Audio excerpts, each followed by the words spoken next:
Sir చిన్న నిర్మాతలకి, పెద్ద నిర్మాతలకి పోటీ అంటున్నారు ఏమంటారు? చిన్న నిర్మాత ఎవడు, పెద్ద నిర్మాత ఎవడు నాకు అర్థం లేదు అసలు డెఫినేషన్.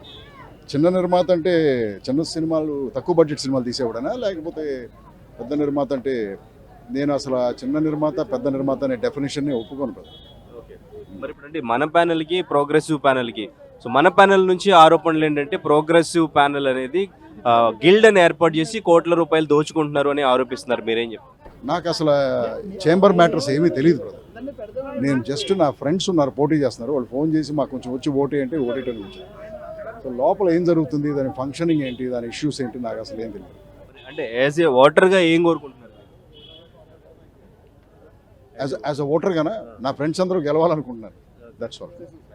అంటే ఈ అస్తిత్వాన్ని కాపాడాలి అంటూ కూడా ప్రోగ్రెసివ్ ప్యానెల్ చెప్తున్నారు. అస్తిత్వం అంటే ఏంటమ్మా? అస్తిత్వం అంటే చాంబర్ గురించి బిల్డింగ్ తర్వాత బిల్డింగ్ ఉంచరు, ఈ బిల్డింగ్ ని పడేసేయాలి, ల్యాండ్ మంది కాదు అంటూ కూడా ఆరోపణలు వస్తాయి. దాన్ని మనం కాపాడాలంటూ కూడా ప్రోగ్రెసివ్ ప్యానెల్ చెప్తున్నారు.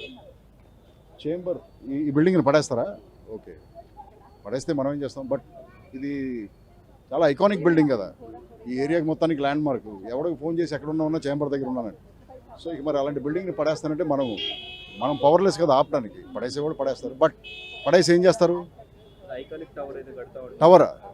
పెద్ద టవరా బ్రదర్? సిటీలో ఉన్న టవర్స్ అన్నీ మొండమూసి ఏడుస్తున్నాయి కదా, మళ్ళీ ఇక్కడ టవర్ ఏం చేసుకుంటాం మనం? ఎనీవే, మనం పవర్లెస్ బ్రదర్.